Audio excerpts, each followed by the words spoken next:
One of the things that is a personal interest of mine that stands out from the general background of the psychedelic experience is the way that it throws light on language. And I discovered that audiences seem fairly responsive to this question, even though it seemed to me at first fairly hard to articulate it and fairly hard to say too much about it. So tonight, to indulge myself and anybody else who has a particular interest in this aspect of it, I want to say more about it and maybe talk for 40 minutes or so and then take questions. And I think it's by talking, it's perhaps a tautology to think that by talking about a linguistic phenomenon or a linguistic problem, you can illuminate it. But I'm interested in how it strikes other people and the kind of dialogue that can be generated by talking about it. First of all, to background what I'm saying a little bit, I recently ran across a very interesting analogy or metaphor that seemed useful to me, which was, it was a historical analogy saying that when civilizations come into crisis, they inevitably, one of their strategies for survival is to cast back to an earlier period of time, an earlier cultural ideal, and then to try to exemplify its values. And as the obvious example and the most recent phenomenon of this sort on any large scale is the Renaissance, in which the breakdown of medieval society and the rise of mercantilism generated a need to cast back into time for a set of values and then to realize them. And the period of time that was chosen was classical Greece and Rome. And so painting, sculpture, poetry reflected an effort to recapture classical values. What I think is happening in the present, and by the present I mean the whole 20th century, is a similar thing, a similar culture crisis, but on a much grander and more global and more threatening scale, and a casting back for a previous cultural model that whose ideals, if we could realize them, would save our own civilization. The same idea that the Renaissance had about classical Greece. But strangely, the period that we have decided, that we have fastened on without ever making a conscious decision, but as a reflection of decisions made in the mass psyche of the species, the period that we have settled on is the archaic period, which precedes human history. And so Cubism and the things that were done for literature by Joyce and Pound, and the glorification of barbarism and the recovery of the unconscious, first the sexual nature of the unconscious through Freud, later the mass archetypal structure through Jung. In other words, the great movements of the 20th century, even Marxism, can be seen as efforts to recapture prehistoric sacral values. And this process has been going on for 50 years or so, different adumbrations of it at different times. And now, and for the past 10 years or so, the theme of shamanism, the rediscovery of Paleolithic religion, and the rise of the use of hallucinogenic drugs, which were the driving force of Paleolithic religion, has come into the fore. Well, okay, holding that in your mind for a moment, recall Marshall McLuhan's idea that technologies for conveying information shift ratios in the mass psyche and the way that it relates to the world. And he was famous for predicting what he called electronic feudalism. He said that the television screen was more like a page of manuscript than a page of print, and that as the linearity and uniformity and rational assumptions of grammar were transcended in the conveying of information, to be replaced by electronic gestalts that were looked at rather than read, that the ratios between the senses would shift, and that this would have profound effects on art and the history of ideas and this sort of thing. What is happening is that a kind of super McLuhanistic phenomenon is happening, where we are collapsing not into the electronic feudalism that he discussed, but into the electronic tribalism which he discussed. And it is shifting our sensory ratios away from the audio and toward the visual. And this brings me now to my subject, which is the transformations of language under the influence of the psychedelic experience. The fact that there is a spectrum of vocal and psychological and psychomental phenomena that range all the way from the recitation of learned material through freely formed speech and into these trance-like religious phenomena that go under the category glossolalia. And these things are experienced by the people who do them as having a varying relationship to the visual rather than the audio sense. We had a discussion a couple of nights ago with Ralph Abraham about when you are asked to conjure the idea of an orange, what is this idea made out of? When you close your eyes and think of an orange, is what you think of made of language, or is it made of light? And what you say in answer to this question, what does it say about you and your the way in which you're embedded in your culture?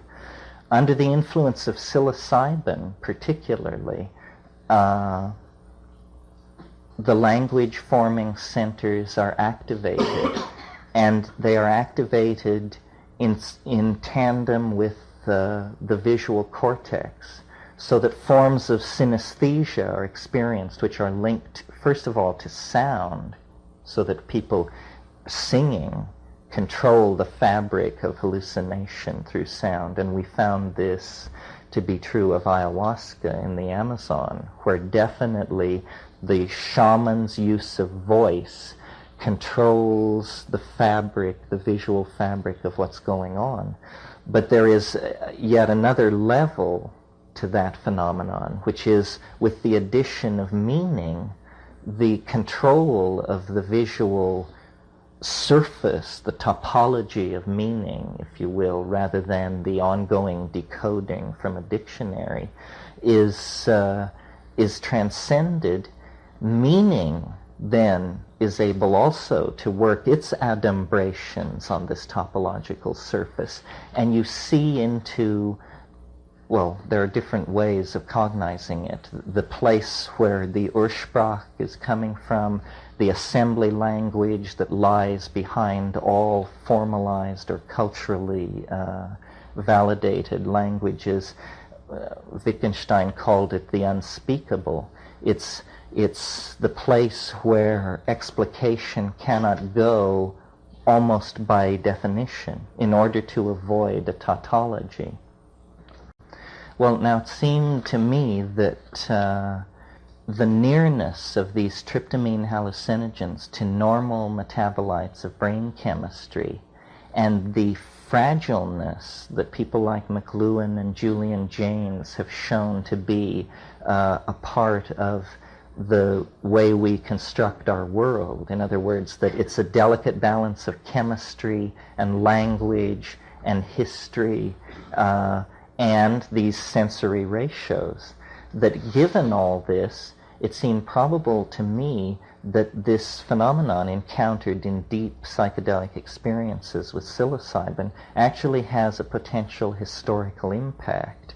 It is a kind of human ability which is at present submerged in the psyche, contactable only by the shamanic means of journeying into historical hyperspace. In other words, of going into that place where the adumbrations of the future are intense enough that you can have an intimation, at least, of what is to come.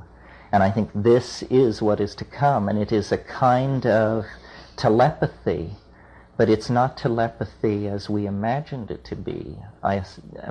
When I imagined telepathy, I thought of it as hearing another person think and having them hear you think. This is something where the modality of meaning is shifted out of a common dictionary that is a cultural convention and into a shared visual topology which is examined by both parties, both the speaker who caused this thing to be and the audience who shares the space where this is happening. It's interesting that beta-carbolines, which are used to accentuate the hallucinogenic effect of DMT in these ayahuasca preparations in Amazonas, is very definitely a part of normal human metabolism, brain metabolism. And the MAO inhibition that it's performing on DMT that is introduced from the outside is a mirror image of the kind of function that it's performing in the brain. So the shifting of these sensory ratios is causing language to become more visual.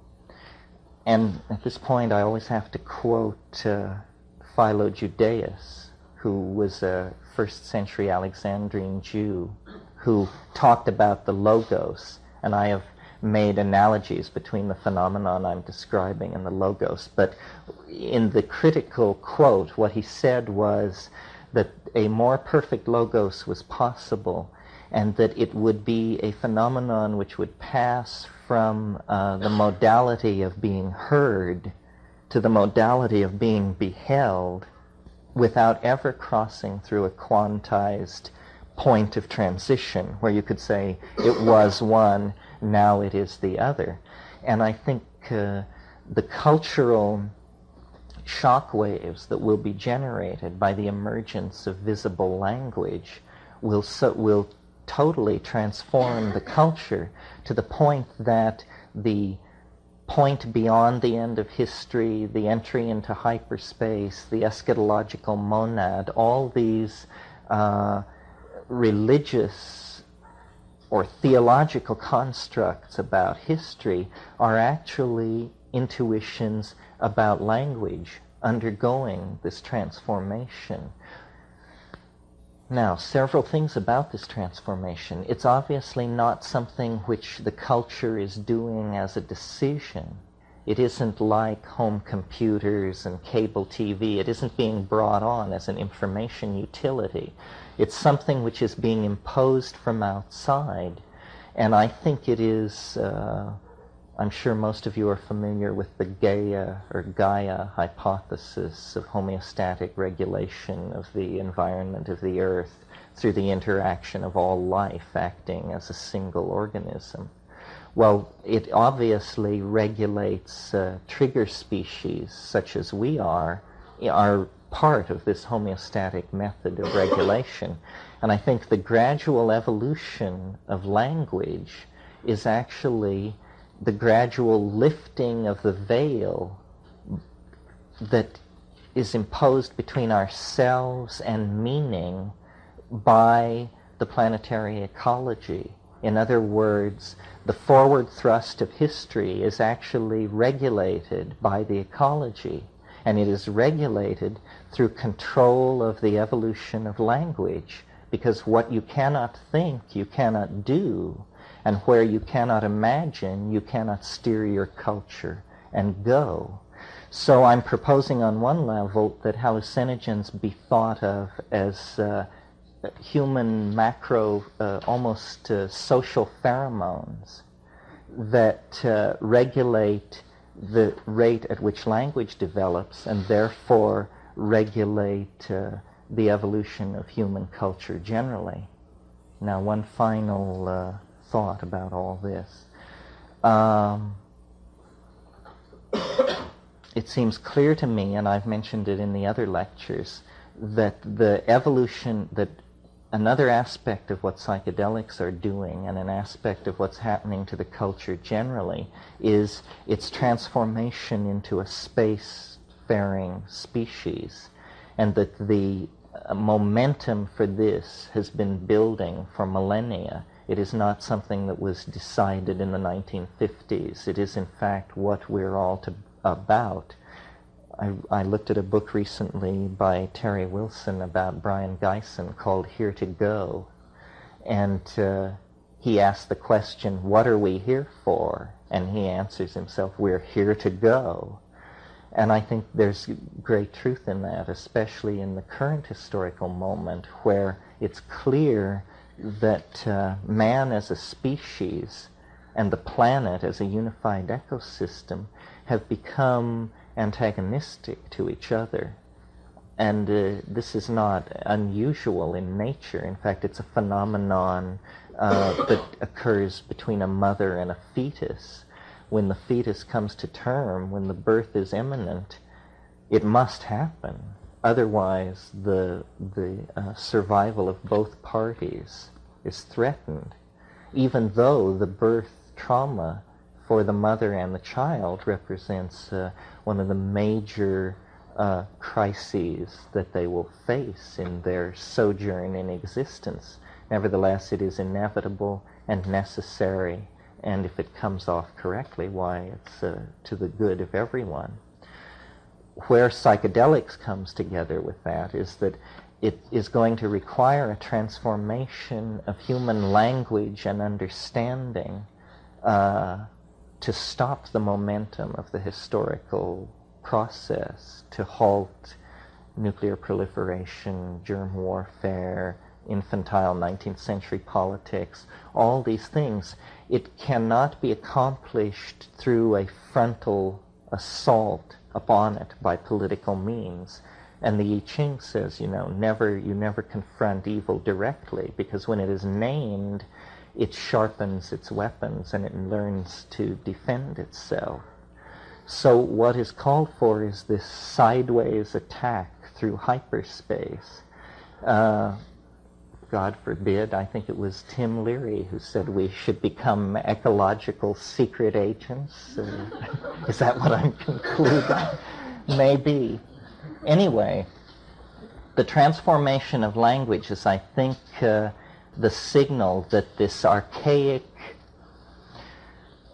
nostalgia for the archaic world is coming to a head, and that this is its culmination. This is the peculiar thing that we all sense is coming, that we can't quite imagine, that is synthetic yet natural, that is obvious yet hidden.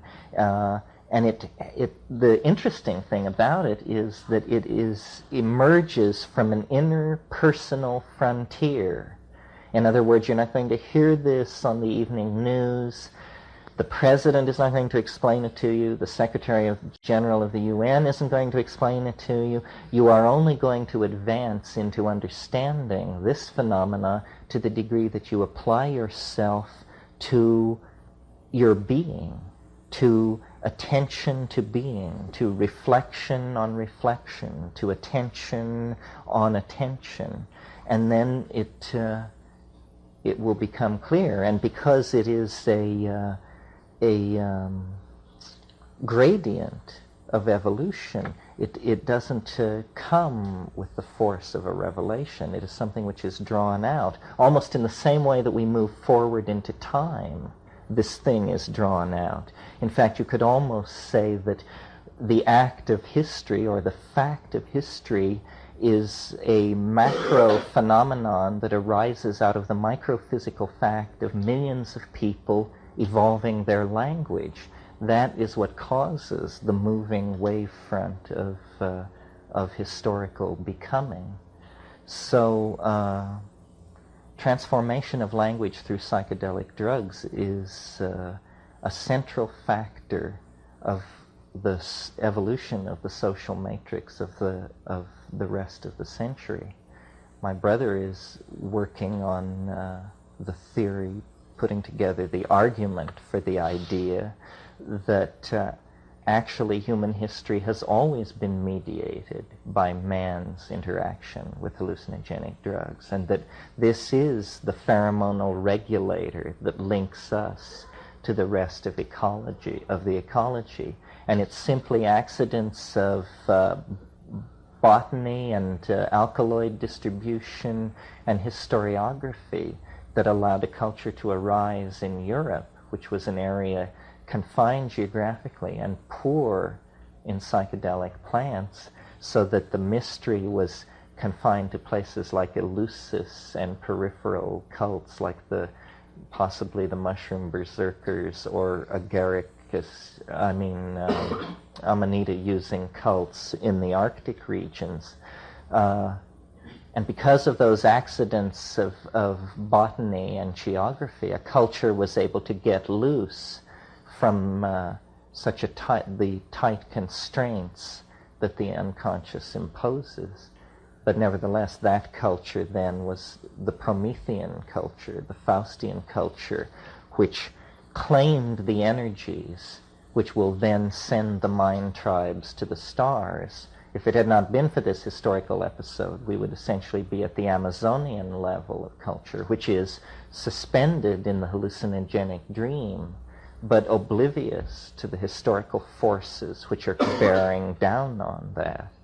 And tribalism is a social form which can exist at any level of technology. It's a complete illusion to associate it with low levels of technology. It is probably, in fact, a form of social organization second only to the family in its ability to endure. Are there any questions at this point? Yeah, that last generalization sounded real broad. Maybe you could expand on how tribalism is a social form that can exist at any technological level. Well, I think it's an attitude toward genes and property and information. The institutional, hierarchically structured societies that we associate with our own culture, which I assume we define consciously or unconsciously as somehow the superior culture, is just inherited from tribal organization, but with a need to abstract the leadership quality so that control could function over wide areas. But electronics actually is, the entire human community is enclosed in a light second of travel. So the globalism is real. I mean, when I first read McLuhan, it seemed to me very true, but a thin voice crying in the wilderness. It was hard to see if out of all the trends working in society, that was how it would come to be. But it certainly seems to be so. I think, it's, as H.G. Wells said, history is a race between education and disaster. And I think, that education was losing that race until electronics came along. And now I would probably be optimistic. I think that there is a global commonality of understanding coming into being, and it is not necessarily fostered by institutions. For instance, the invention of the microchip, which makes possible the personal computer, it was actually thought to be a mistake.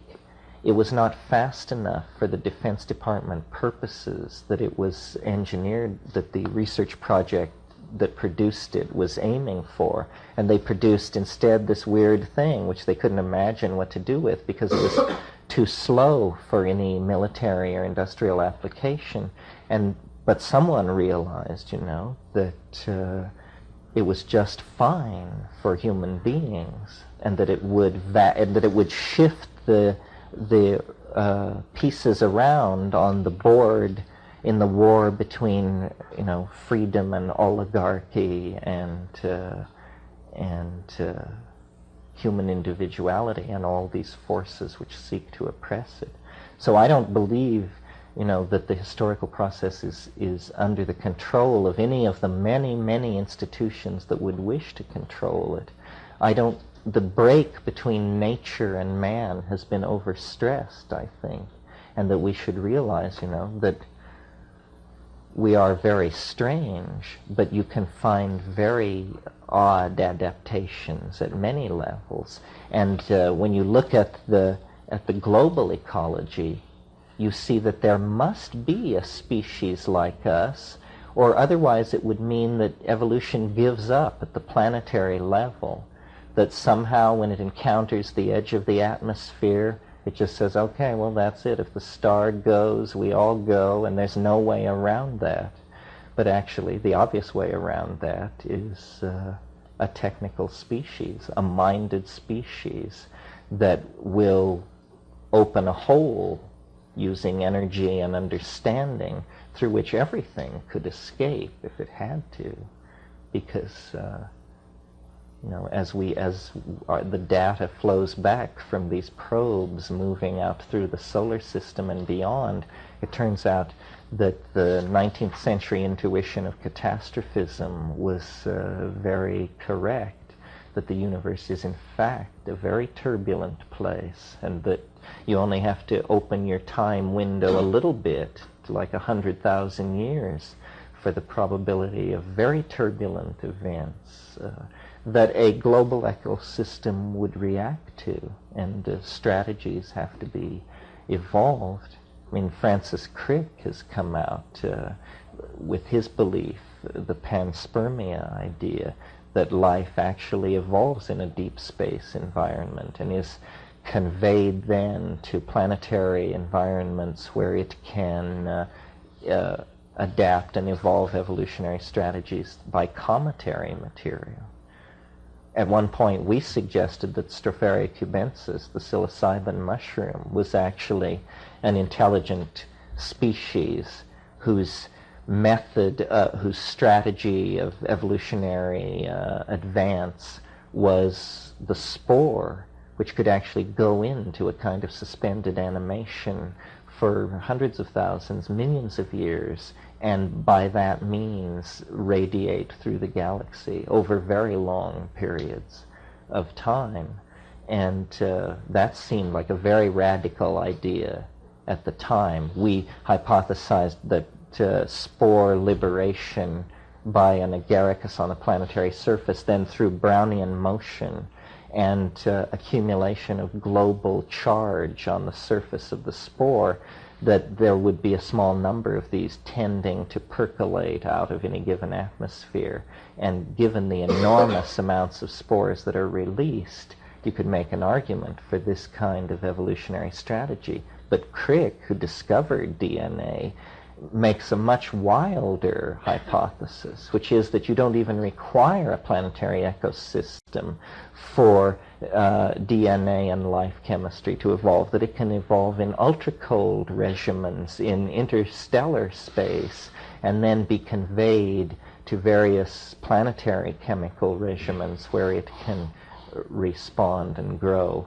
And all of these things, life, which we know from the rock that is dug out of the South African chert, you can date back to at least 3.5 billion years. That's longer than the life of 40% of the stars in the universe.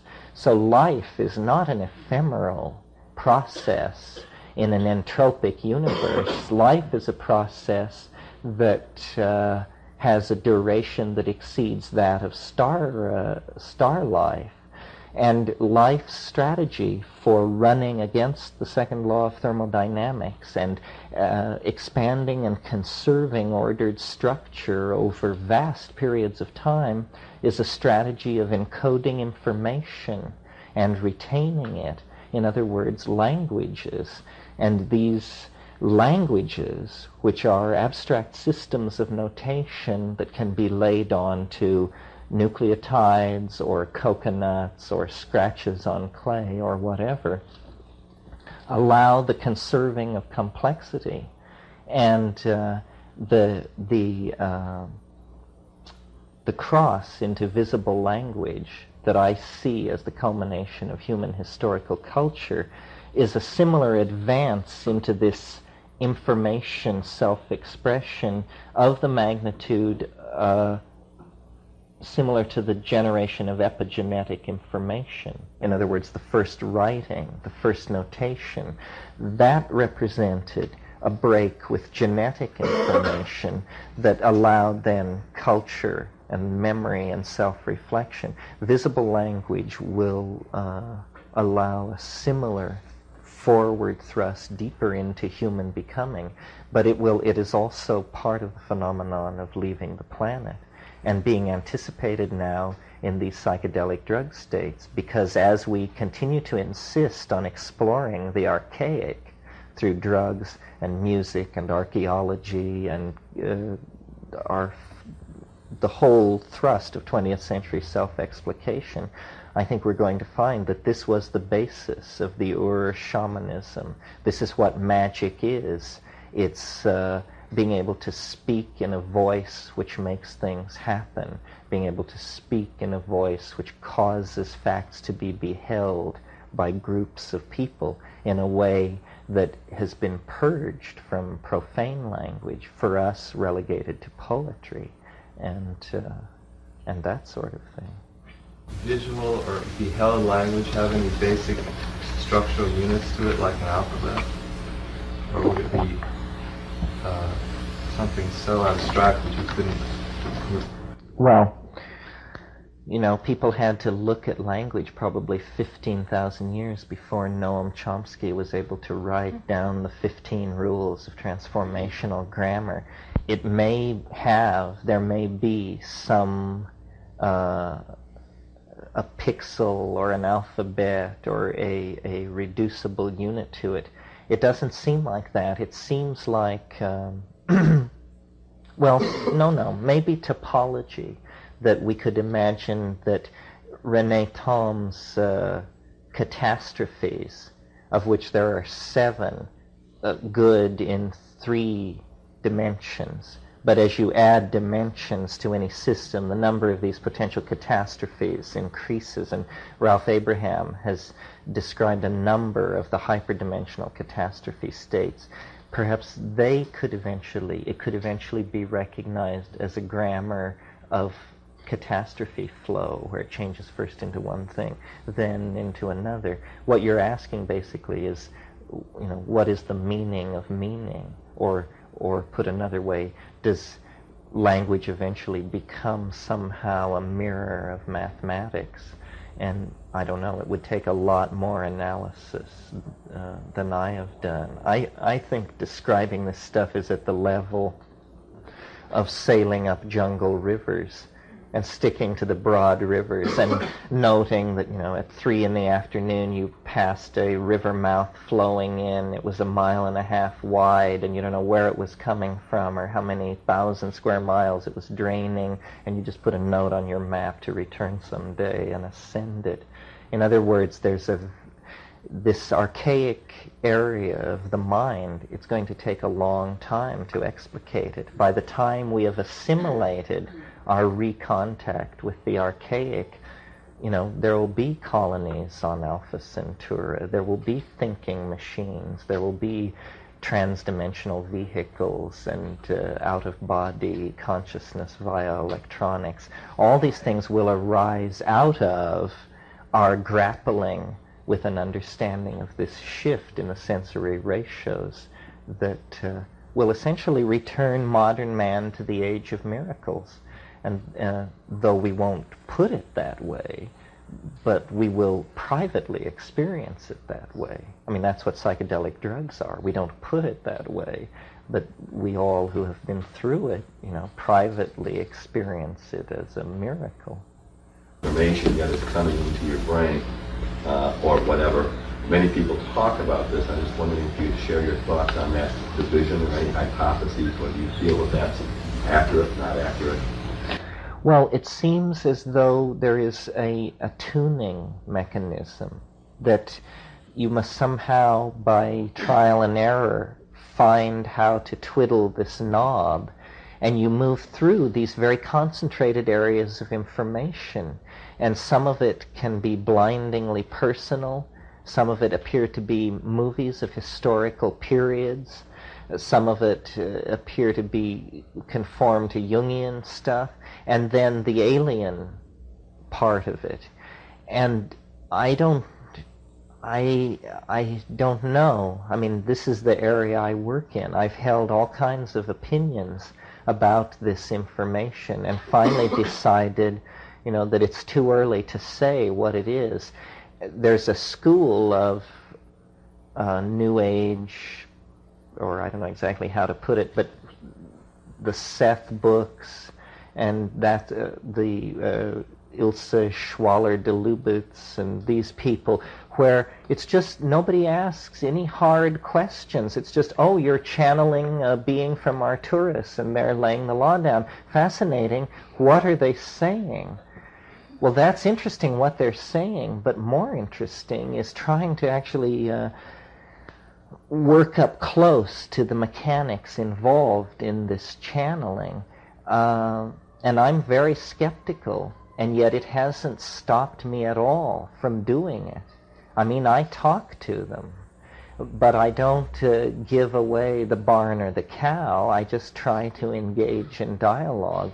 And, some traditions are very blasé about this sort of thing. Buddhism, for instance, Vajrayana, it's just, oh yes, many worlds, many beings, all kinds of beings on every level, and you have to learn to deal with them. But that's well and good until you actually are dealing with these beings and go through like that wonderful moment in Rosemary's Baby where she says, my God, this is really happening. Well, there are those moments where you realize, that this doesn't appear to be a hypostatization of discriminating intellect. It appears to be some kind of 8-armed schmiggy which is coming at you with all these implements. And I don't know. See, I think it's going to take a long time to sort this all out, and that in order to learn what we had to learn about matter to leave the planet, we had to really put ourselves through a head trip and close down the imagination, or deputize special people to be imaginative, who we called poets and then labeled irrelevant. It's going to now come upon us, and science is flowing into this area and beginning to recognize that it must have a romantic component. This is just the way of things. Ideas beget their opposites and then are subsumed by them. Anyone? Could all this be related to the crisis in art? Well, I don't know whether you mean the crisis since 1905 or 1975 or which. Well, I'm not. It's not exactly a crisis. Art. The goal of art is to be incomprehensible, or a portion of it has to be incomprehensible. I think these paintings at Lascaux and Altamira, which are now dated at 19,000 years old. When the first ones were discovered in the 1890s, they were thought to be 400 to 500 years old. And as it dawned on people what this was, and this was like 1905 to 1925, it just the abyss of time and history that opened up for people who were sensitive to it, the realization that, my God, people have been feeling what I've been feeling, thinking what I've been feeling for at least 20,000 years. And this impacted on Picasso, it impacted on Miro, it impacted on Klee, it impacted on Marcel Duchamp, all of these people. And much of the bad boy antics of modern art is actually, it's when you bring a primitive home to dinner. When the 19th century Academy brings home a savage from the South Sea Island, Jarry with the cast of his penis, Marcel Duchamp insisting on wearing a toilet thing around his neck at certain formal occasions. They were, and for instance, in the current punk phenomenon of body painting, they would be perfectly at home in the mountains of New Guinea. People love to paint themselves. This was very big before the last ice age. And, if you believe heavy metal sets fashion, it looks like it's going to be very big in the next century. But a more serious answer to your question is, I think that the crisis is not, it depends, it's a crisis, it's an opportunity. What it is that art is becoming eschatological.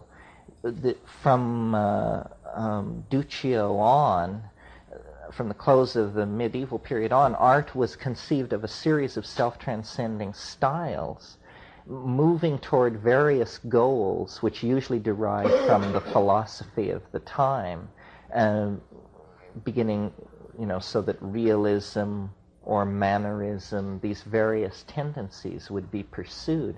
What's happened in the 20th century with the legitimizing of experience and the legitimizing of experiment and the destruction of the patronage system in the academy is that everything happens. There are people painting in New York today in the style of Jan van Eyck and making a living at it. And there are also people doing all kinds of things, but it's very, very hard to pick out a new piece of art I don't think, the art of the last 20 years has been art outside of time.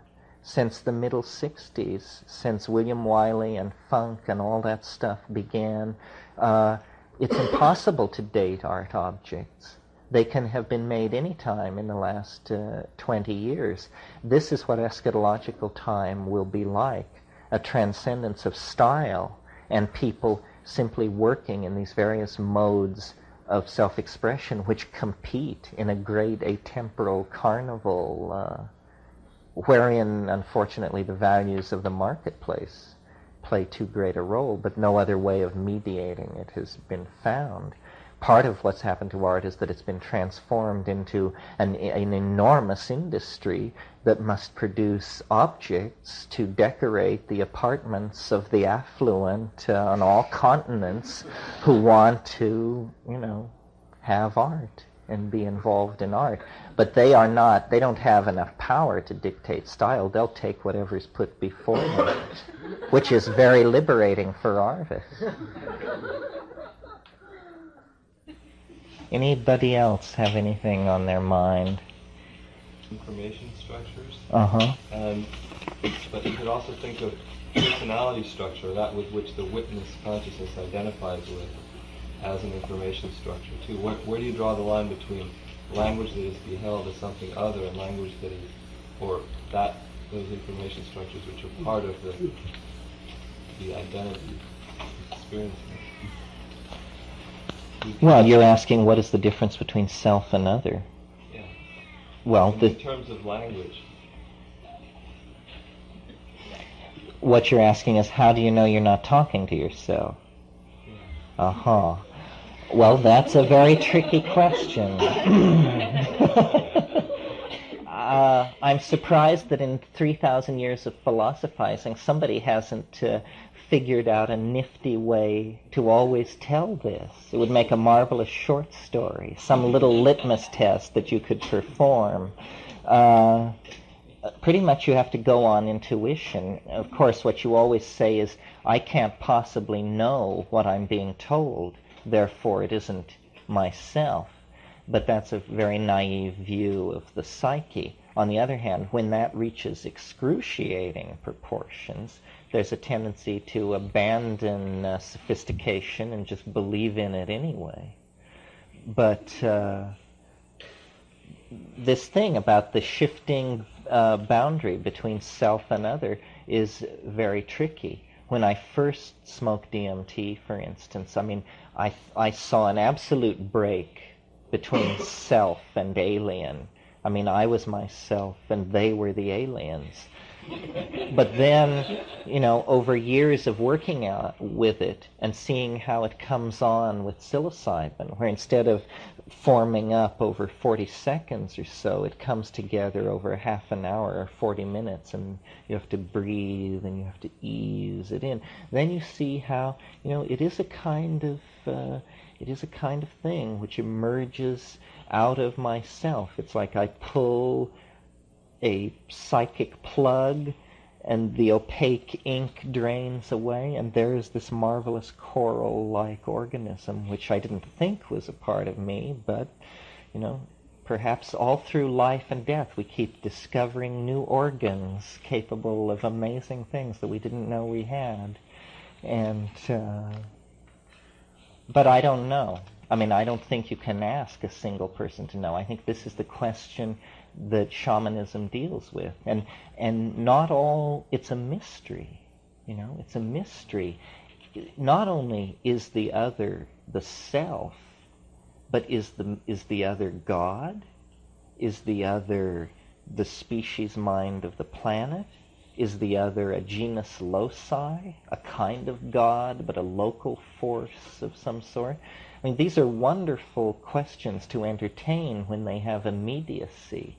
I mean, this is what people did before history. Religion was their job, and they worked at it very hard. But I'm not sure there are ever answers. More and more recently, I've always known this on some level. I think about when I was about 16 or so, I realized it and briefly pursued it and never returned to it.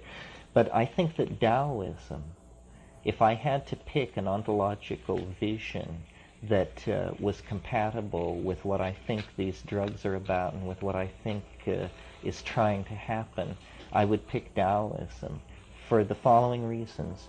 It's the only mystical tradition I know of, possibly with the exception of shamanism, but shamanism doesn't really reflect on this. It's the only mystical tradition I know of that is not anti-scientific.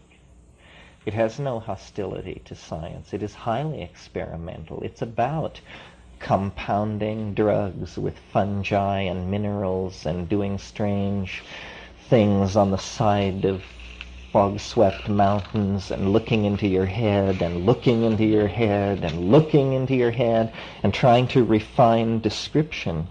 And it is open-ended. And it is it is ecologically sensitive. It is sensitive to it is not at all antagonistic to drugs. In fact, on the subject of drugs, it's extremely straightforward and practical. Its stated goal is to compound the ninefold elixir of immortality. And then how you do this, various methods came and went through the ages. But its stress on technique, its stress on analysis, its stress on contemplation without method. In fact, its general antagonism toward method. All these things endear it to me a lot, and I think it's very compatible with the shamanic stance. In fact, you know, we are modern people, and even if you think of yourself as a practicing shaman, I don't think of myself that way. I think of myself as a shamanologist. But even if you think of yourself as a practicing shaman, you have to weld it to later traditions that answer more sophisticated questions that were posed later in historical time. And Taoism would be an excellent vehicle for that, I think. Yeah. Yes, in the Hindu mythology, there is reference to the state of being dissolved into the absolute, or being one without a second. not defined by any past historical reference. Is that in any way coincident with what you're talking about?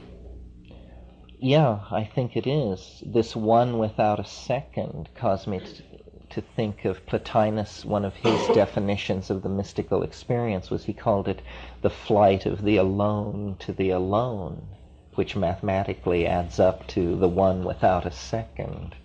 As far as this end of history that seems to be appointed for history by Western religion, yes, it is like dissolution, the dissolution of the cosmos that goes on in Hindu cosmology. Hindu cosmology is a set of nested cycles, similar in structure to the set of nested cycles that I proposed for time in the invisible landscape.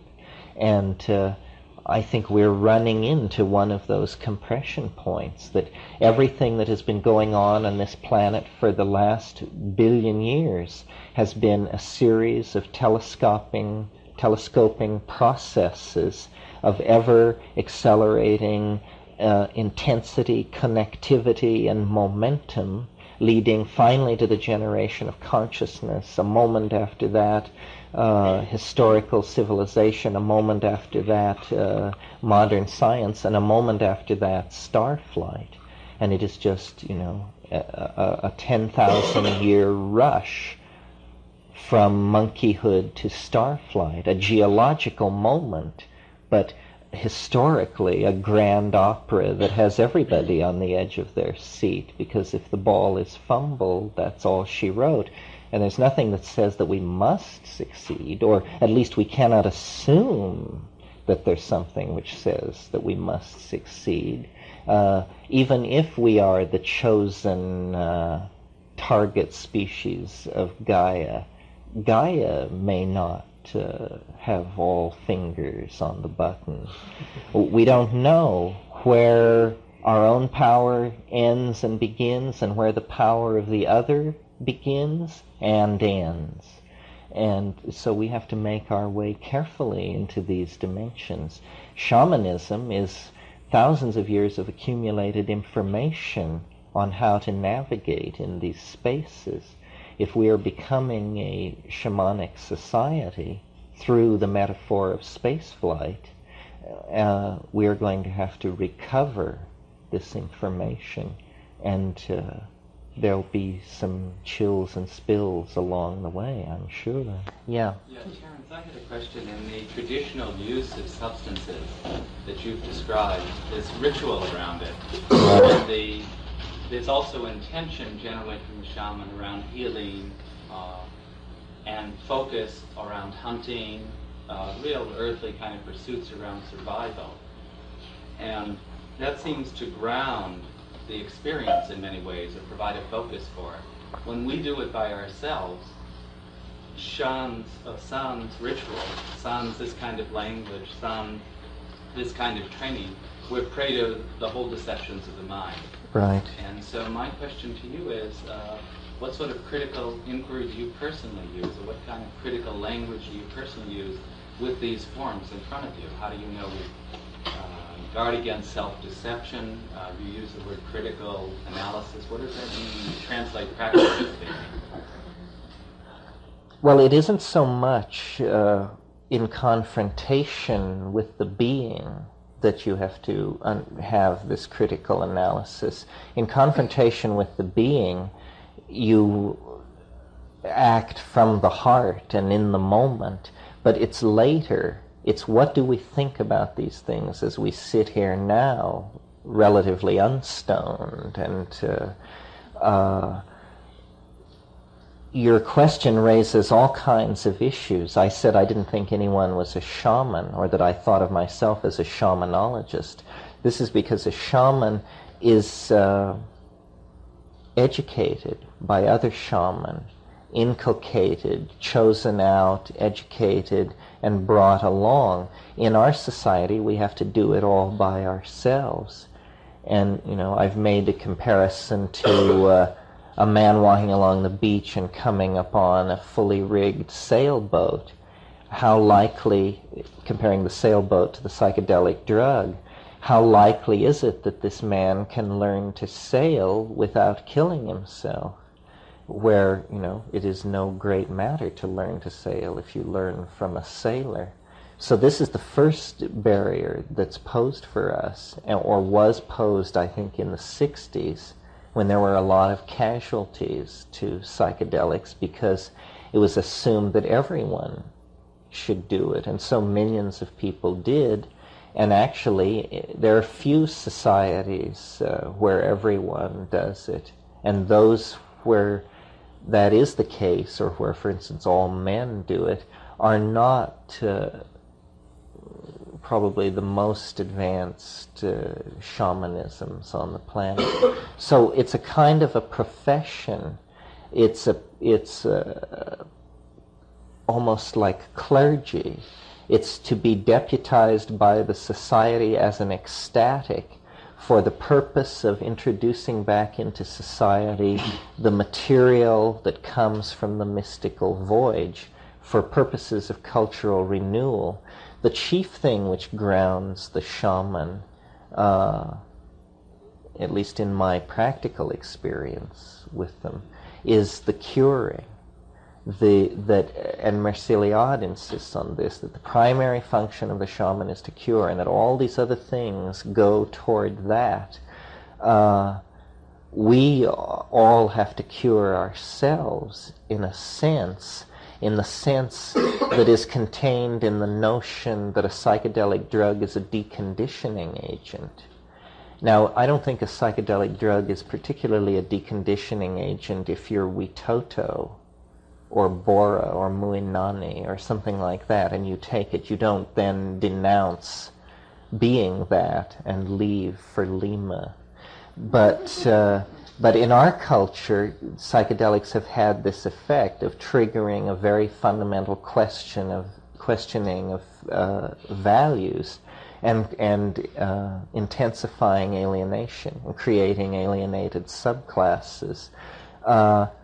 This is a symptom of the general unhealthiness of the society, that you can't be psychedelic and be 100% of this society, that certain things seem to impose themselves in your way. So I don't think that there is any easy answer to your question. What we have over shaman is our wonderful electronic information retrieval systems.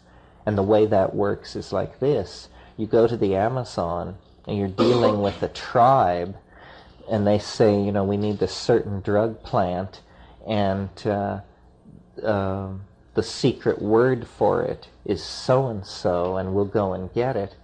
And they do, and they know more about that drug plant than you do by a long crack.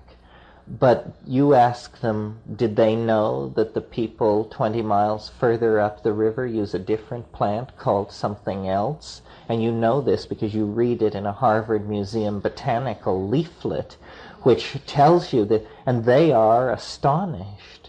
You have this weird overview which they cannot conceive of. They are fully informed in a vertical fashion about one tradition.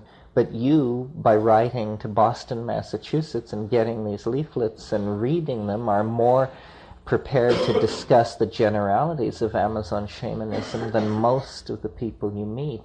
And this is a great resource, not to be sneered at. There's a lot of information, and like, for instance, when you read Merciliade's Shamanism, the Archaic Techniques of Ecstasy, this is a global overview. And I'm not saying you know more than any one single shaman knows about shamanic ecstasy, but you have a certain kind of knowledge which prepares you, a generalized cosmology which prepares you. And these are the best maps that we have, so we have to make use of them. Yeah. Could you comment on how that issue relates to the more general one that seems to contain it, of the turning towards the archaic, the attempt to recapture or reintegrate the unconscious forces after a period of deliberately not being able to do so as a society, and how that's going to affect both individual and social change over the next visible historical horizon? Well, obviously, just on the surface of it, Freud in Civilization and Its Discontents made the point that sexuality is necessarily repressed for civilization to be possible. Sexuality is being redefined in this modern context, in an archaic context, so that it becomes more generalized. The romantic ideal gives place to a kind of tribal ideal. This is obviously happening and related to psychedelics and this effort to recapture the archaic. That's probably the major impact that it will have, because we have our hang-ups are all hung around the issues that sexuality posed for civilization and the various solutions that were found in various times, all of which were, or none of which were ever viable. This is what makes us feel sort of uncomfortable about ourselves, is there's never been a set of social rules that worked so well that most people weren't involved in trying to subvert them. And, what does that say about us and the 10,000-year endeavor we've been involved in? But I see that giving way to a more natural order. In other words, many constraints have been placed upon us. We have accepted many constraints. We've accepted a kind of wounding. The myth of the fall is a statement about our feelings, about ourselves, that we had to go into history to recover something which had been lost, that had been ours in the beginning, but that we fumbled away. And then we had to descend into history and recover it. And it is this Edenic innocence and the adumbrations that it will create at all levels of society.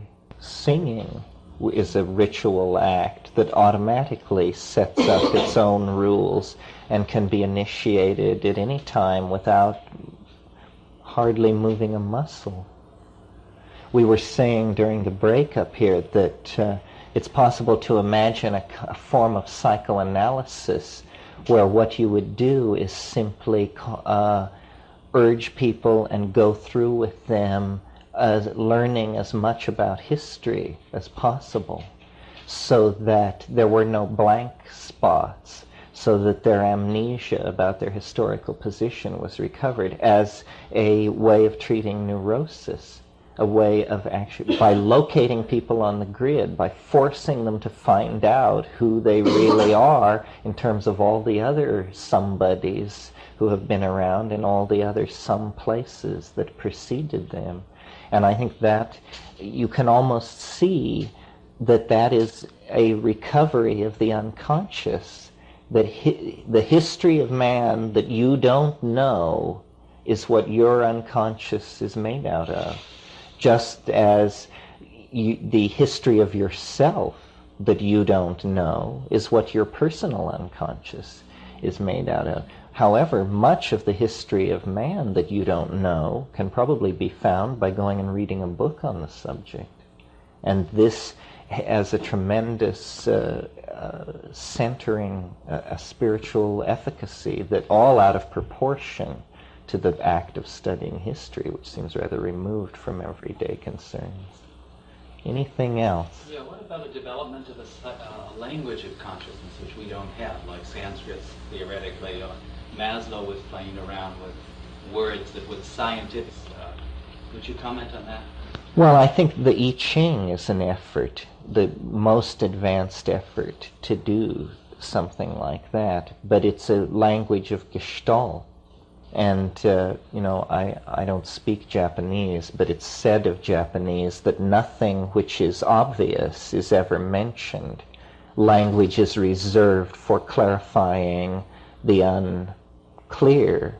So people are not saying, it's a hot day, isn't it, and that kind of stuff. They're reserving language.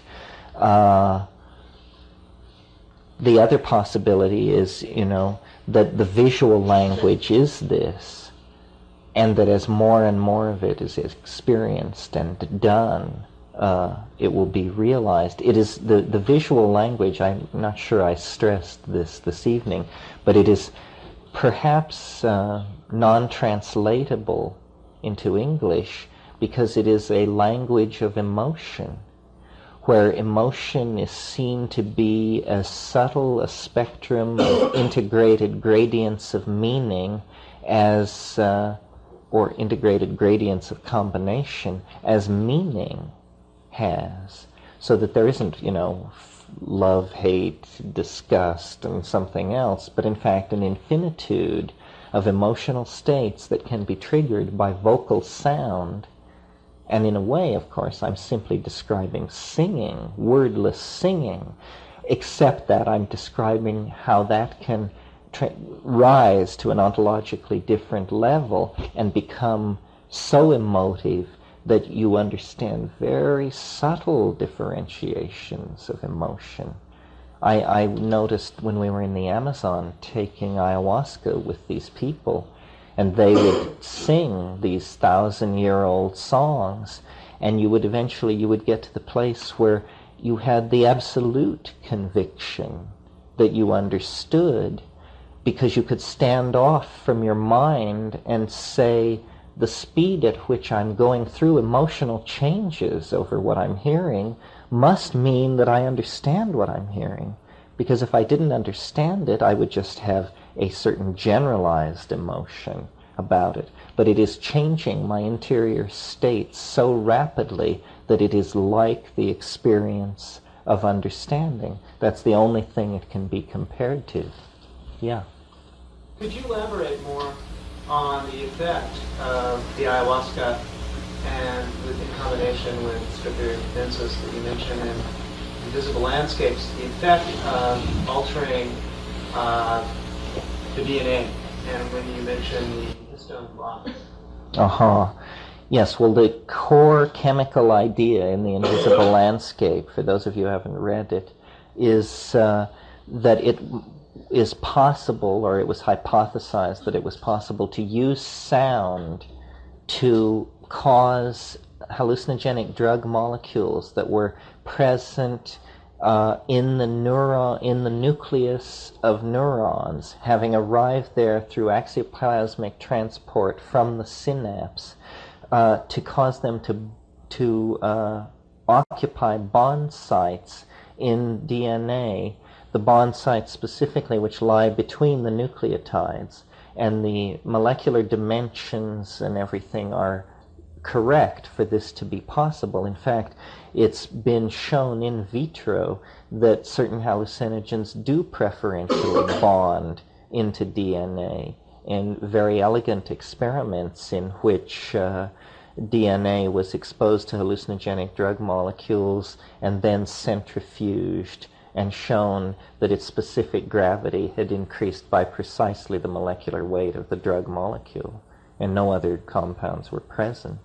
So there is an affinity for bonding with the DNA on the part of these drug molecules. We hypothesized that the general psychedelic experience, the common psychedelic experience, is simply these things displacing normal neurotransmitters such as serotonin at the synapse, undergoing axioplasmic transport to the nucleus, intercalating, which is the technical term for this kind of bonding, intercalating into the nuclear material there, and shifting the electron spin resonance of the generalized electron spin resonance signature of the molecule, so that millions of cells having this happen to them are amplified into a higher cortical experience, which is the hallucinogenic experience. But in answer to your question, my brother went beyond this and hypothesized that you could intervene in this process, which would normally you would expect to be quenched in 4 to 6 hours, whatever the duration of the psychedelic drug was. But it would be possible to intervene in this process with vocally generated sound generated in such a way that of these millions of molecules in these bond states, a very few of them would be oriented in space toward the incoming wavefront of sound in such a way that they would be canceled, that they would undergo the kind of harmonic canceling that happens when you sound a note on the cello and then quench the string of sound and you hear the overtones above, in octaves above and below it. And he felt that this could be done with the human voice and performed an experiment to test this idea, which seemed to indicate that it was possible, or at least that some bizarre drug synergy was prolonged and triggered by vocal sound. And we have never proceeded into this any further. It would be easy to do so. You would get square wave generators and oscillating systems, and you would try to tune into this sound because it's a very specific sound. Now, it sounds at first preposterous that quantum acoustically mediated quantum mechanical chemical changes could be controlled by the voice. But you have to remember, populations of millions of molecules are involved, only a very few of which have to fulfill the complete set of special conditions that would allow this situation to arise. And also, it isn't generally realized at what level the human perceptual apparatus operates in relationship to quantum mechanical events. For instance, a single photon can be registered by the human eye. I'm sure some of you who had chemistry sets when you were children, they threw in a little thing called a spinthariscope, which was nothing more than a closed tube with a little lens in the end, and at the other end a speck of radium on the end of a pin, and then a phosphorus screen behind it.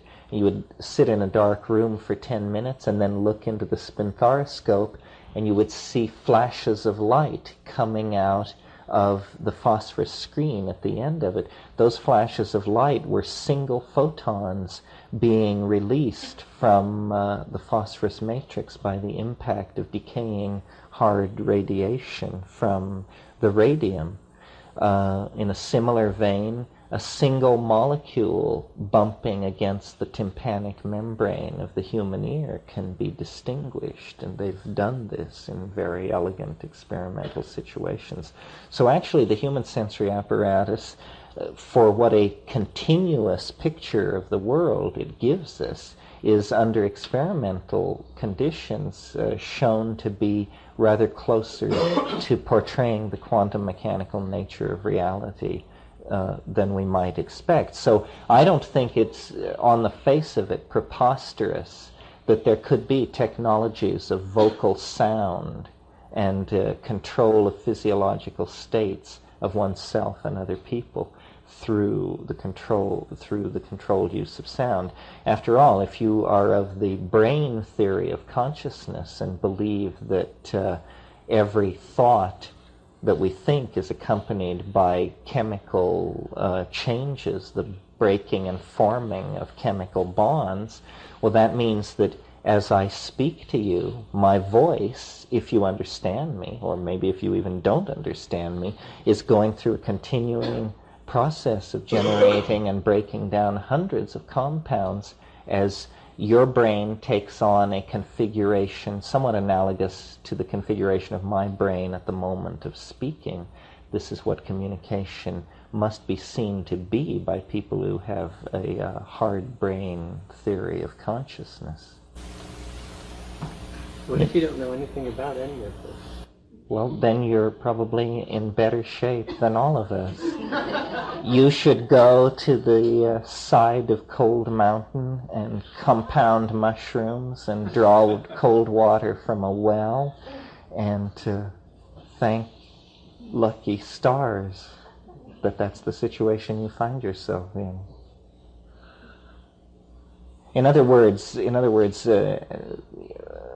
knowledge or verbal facility is no proof of knowing what you're talking about. It's just verbal facility. No, I think the Taoist thing, I'm coming more and more to it, to see that it's its open-endedness, its insistence on humor, it's not grinding a bunch of dogmatic knives. And now I'm talking about the cultural ideal of Taoism. Taoism became secularized and, played power politics at various times in the history of China, just like the other Chinese religions. But its ideal remained the psychedelic ideal, I think. And it's basically a dropped out ideal. It isn't that you should return to the court and take up the counsel of the king and try to save his ass. It's that someone else can take care of that. But these Taoist immortals became strange people. I mean, they were fleetingly glimpsed from the road, running naked in the woods as people passed to and fro. And knowledge, I have said this before, made the analogy between understanding and gravity, that, as something becomes gravitationally more and more dense, it eventually is so dense that light can't leave it. No information can leave it. It's said to be a black hole. It has curved space around itself, and no information can leave it. I think as you advance on the path toward enlightenment, it becomes harder and harder for people to understand you. And when you finally achieve enlightenment, you can't say anything at all. And anything you say must be misunderstood. That's the proof that you're enlightened. If you're a perfect black hole, you must be incomprehensible. No information must leave you. So if you understood anything I said tonight, it's a perfect proof that I'm far from enlightened. But thank you for coming anyway. Maybe on that note we should knock off. Is anyone burning? Good, then let's knock off.